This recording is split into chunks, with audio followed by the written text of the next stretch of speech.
నమస్తే, welcome to 99 TV. తమిళనాట కొత్త రాజకీయం మొదలెట్టింది డిఎంకే. ఎందుకంటే దక్షిణాదికి సేనాని తన విస్తృతిని పెంచేందుకు ప్రయత్నాలు చేస్తున్నట్టు, దాని వెనకాల బీజేపీ ఉందని గాఢంగా డిఎంకే నమ్మటం. మొత్తానికి ఎంఎన్ఎం అనే పార్టీ అధినేత కమల్ హాసన్కి రాజ్యసభకి పంపించడం ద్వారా పవన్ కళ్యాణ్కి కౌంటర్ ఇప్పించే ప్రయత్నం చేస్తుంది. నేటివ్ తమిళియన్, స్థానికుడైన ద్రవిడ వాదాన్ని చాలా బలంగా నమ్మి దాన్ని ప్రాపగేట్ చేసే కమల్ హాసన్ని తమ వైపుకు తిప్పుకోవటం ద్వారా మోదీ పరివారానికి గట్టి జలక్కిద్దామని డిఎంకే డిసైడ్ అయింది. ఈ ఏడాది జూన్కి మొత్తం 6 రాజ్యసభ స్థానాలు ఖాళీ కాబోతున్నాయి. 6 రిటైర్ కాబోతున్నారు తమిళనాడు నుంచి. అందులో ఒక స్థానం మరి కమల్ హాసన్ పార్టీకి ఇద్దామనుకున్నారు. అది కమల్ హాసన్కి ఆ సీటు దక్కే అవకాశాలు ఉన్నాయి. ఆ మేరకు డిఎంకే మంత్రి ఒకరు కమల్ హాసన్ నివాసానికి వెళ్ళి చర్చలు జరిపినట్టు స్పష్టంగా తెలిసింది. సో ఇదంతా ఎందుకు జరుగుతోంది? సనాతన ధర్మం అనేది కరోనా వైరస్ కన్నా చాలా డేంజరస్ అని చిన్న స్టాలిన్, అంటే కొడుకు స్టాలిన్, తండ్రి స్టాలిన్ అయితే అంత అగ్రెసివ్గా మాట్లాడిన సందర్భాలు లేవు. ఏదో పెరియార్ని అప్పుడప్పుడు అలా ఉటంకించి టచ్ చేసి చేయనట్టు మాట్లాడుతుంటారు. కొడుకు స్టాలిన్ కొంచెం దూకుడుగానే వెళ్ళే తత్వం ఉన్న వ్యక్తి, ఉదయనిధి స్టాలిన్. ఆయన ఇది కరోనా వైరస్ కన్నా చాలా తీవ్రమైనది, చాలా డేంజరస్, ఇది మానవాళికే ముప్పుగా పరిణమిస్తున్నట్టు చేసిన వ్యాఖ్యల మీద అప్పట్లో పవన్ కళ్యాణ్ చాలా తీవ్రంగానే స్పందించారు. సనాతన ధర్మానికి సంబంధించి ఎవరైనా ఎటువంటి వ్యాఖ్యలు చేసినా సహించేది లేదు, అలాగే తాను కట్టుబడి ఉన్నాను.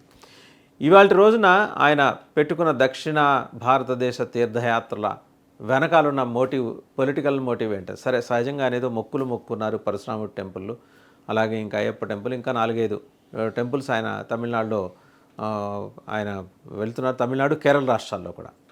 ఎందుకంటే ఆయన ఇది పెట్టుకున్నది కూడా ఏంటంటే ఆయా క్షేత్రాలకు వెళ్ళటం ద్వారా తన ప్రజెన్స్ని అక్కడ ఎస్టాబ్లిష్ చేసుకుంటూ వెళ్తున్నారు.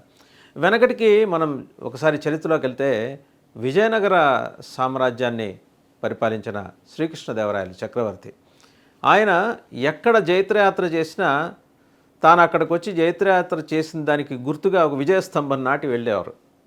అలాగే ఒరిస్సా గజపతుల్ని ఓడించి ఆయన విశాఖపట్నం మీదుగా తిరిగి తన సామ్రాజ్యానికి వచ్చే క్రమంలో సింహాచలంలో ఆగి అక్కడ ఒక విజయస్తంభం నాటి బోళ్ళన్ని నగలు, బంగారు నగలు సింహాద్రి అప్పన్నకి సమర్పించుకొని వెళ్ళారు. ఆయన ఎక్కడ దండయాత్ర చేసి వెనక్కి వస్తున్నా తన విజయస్తంభాలు నాడుతూ వెళ్ళటం.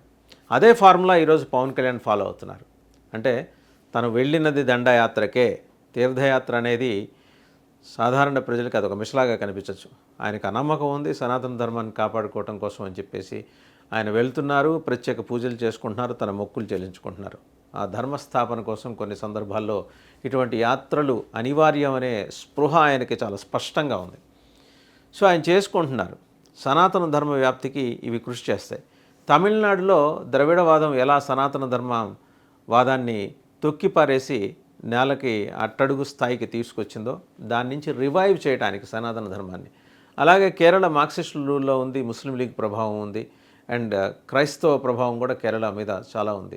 ఉన్న ఆలయాల్ని కాపాడుకోవటం, ఉన్న ధర్మాన్ని కాపాడుకోవటం, అలాగే కాపాడుకున్న తర్వాత అది ఎస్టాబ్లిష్ చేసుకుంటానికి తనకంటూ ఒక పరివారాన్ని తయారు చేసుకోవటం, ఒక వ్యవస్థను నిర్మించుకోవటం, చాలా లాంగ్ యాక్షన్ ప్లాన్ ఉంది ఆయనకి, పవన్ కళ్యాణ్కి. ఇదేదో ఉత్తి పుణ్యానికి తాను తన కుమారుడు అఖీరానందంతో కలిసి వెళ్ళి పూజలు చేసుకొని మొక్కులు చెల్లించుకొని 2 సార్లు దండం పెట్టుకొని నుదుటిని ఇంత బొట్టు పెట్టుకొని రావటం అనేది ఆయన మోటివ్ కాదు. పొలిటికల్గా ఆయన చేస్తున్న ప్రతి ప్రయత్నం వెనుక బీజేపీ రూట్ మ్యాప్ ఉంది. ఇదే డిఎంకే స్టాలిన్ని గడగడలాడిస్తున్న అంశం. ఇన్నాళ్ళు తాము ఏది చెబితే అది వేదం, తాము ఎంత చెబితే అంతే అనే పద్ధతిలో డిఎంకే కానీ అన్నా డిఎంకే కానీ చేస్తూ వస్తున్న వ్యవహారాలకి పవన్ ఎంట్రీతోటి పులి స్టాప్ పడే అవకాశాలు స్పష్టంగా కనిపిస్తున్నాయి. అందుకనే డిఎంకే ఉలిక్కి పడింది ఒక్కసారిగా.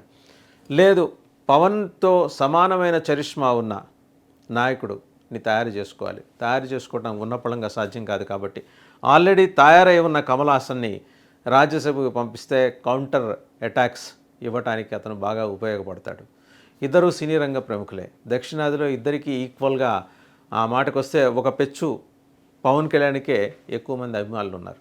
నాట్ ఓన్లీ దక్షిణాది, భారతదేశ వ్యాప్తంగా సెలబ్రిటీ స్టేటస్ ఎంజాయ్ చేస్తున్న మొదటి 10 మంది పేర్లు తీస్తే అందులో పవన్ కళ్యాణ్ పేరు ఉంటుంది.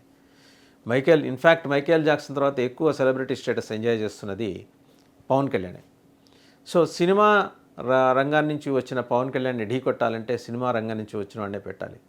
ఎలా పెట్టాలి అంటే కొంచెం మరి తెలుగు బ్లైండ్ కూడా ఉంది కాబట్టి కమల్ హాసన్ తెలుగు చిత్రాల్లో కూడా నటించారు, చక్కటి తెలుగు మాట్లాడతారు కాబట్టి అటు తెలుగు ప్రేక్షకుల్ని ఆకట్టుకోవటం కోసం, తమిళనాడులో ఉన్న తెలుగు ప్రజల మనసులు గెలుచుకోవటం కోసం కూడా కమల్ హాసన్ని రాజ్యసభకు పంపాలనే ఆలోచన చేసినట్టు డిఎంకే తెలుస్తుంది. రైట్. కమల్ హాసన్ వెనకాల డిఎంకే లాంటి డిఎంకే స్టాలిన్ లాంటి మల్లయోధుడు ఉంటే మరి పవన్ కళ్యాణ్ నడిపిస్తున్న ప్రచోదక శక్తి నరేంద్ర మోడీ.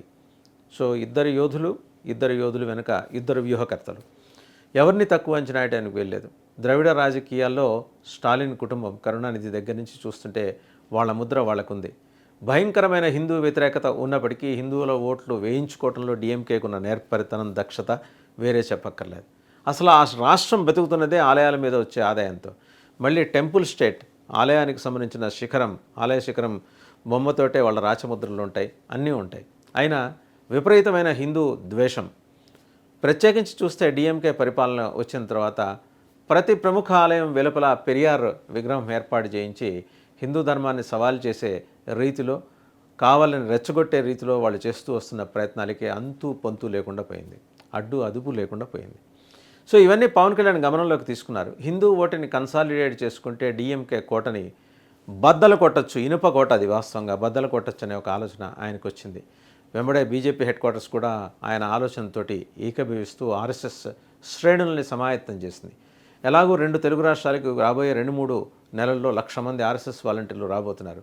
వీళ్ళు నిదానంగా ఇక్కడ వర్క్ చేస్తూనే తమిళనాడు, కేరళ మీద కూడా ఫోకస్ పెట్టబోతున్నారు. కేరళ నుంచి ఒక సీటు గెలుచుకునే మొత్తానికి కేంద్ర సహాయ మంత్రి దాకా అక్కడి ప్రముఖ నటుడు ఆయన కూడా వెళ్ళారు, సురేష్ గోపి. సో బీజేపీ తన ప్రభావాన్ని విస్తరించుకోవాలంటే వీళ్ళ మీద బ్యాంక్ అవ్వాల్సిన పరిస్థితి. తనకు తానుగా పెనట్రేట్ అవుదామంటే వీల్లేదు, అవకాశం లేదు. కులాల కుంపట్లు పరస్పరం విసురుకునే రాజకీయ పార్టీలు ఉన్న ఆంధ్రప్రదేశ్లో కానీ, ఆ మాటకొస్తే తెలంగాణలో కొంతమేరకు తక్కువ ఈ తరహా కుల సంస్కృతి లేదు. కానీ తెలంగాణలో ఎంతో కొంత ఎస్టాబ్లిష్ అయి ఉన్నాం, ఆంధ్రప్రదేశ్లో ఎస్టాబ్లిష్ అవ్వాలి. తెలుగుదేశంతో అంటకాగిన పాపానికి శాపానికి బీజేపీ బలైపోయింది. తిరిగి దాన్ని రివైవ్ చేయాలంటే సొంతంగా రివైవ్ చేసుకోవడానికి ఉండే పరిస్థితులు లేవు. కాబట్టి పవన్ కళ్యాణ్ భుజం మీద ఎక్కువ బాధ్యతలు పెట్టి మరి బీజేపీ ఈ గేమ్ మొదలెట్టింది. న్యాచురల్ రాజకీయ పార్టీల తర్వాత వ్యూహాలు ఉంటాయి, ఎత్తుగడలు ఉంటాయి. వాళ్ళ వ్యూహంలో భాగంగా పవన్ వాళ్ళకు ఒక వజ్రాయుధం. ఆ వజ్రాయుధం ఈరోజు సంపూర్ణ దక్షిణ భారతదేశ తీర్థయాత్రలు చూస్తోంది, చెక్ చేస్తోంది. పరశురాముడి దగ్గరికి వెళ్ళాడు ఆయన, పరశురాముడిని దర్శించుకున్నాడు.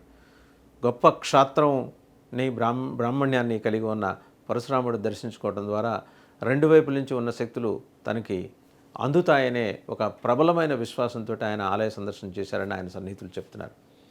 వాస్తవంగా ఆయన సనాతన ధర్మం అనే క్యాప్షన్ కింద పనిచేసుకుంటూ వస్తున్నప్పటి నుంచి ఆయన పెరిగిన ఇమేజీ అలాగే గ్లామరు వేరు. ఇప్పటిదాకా సంపాదించుకున్న ఇమేజ్, గ్లామర్ వేరు.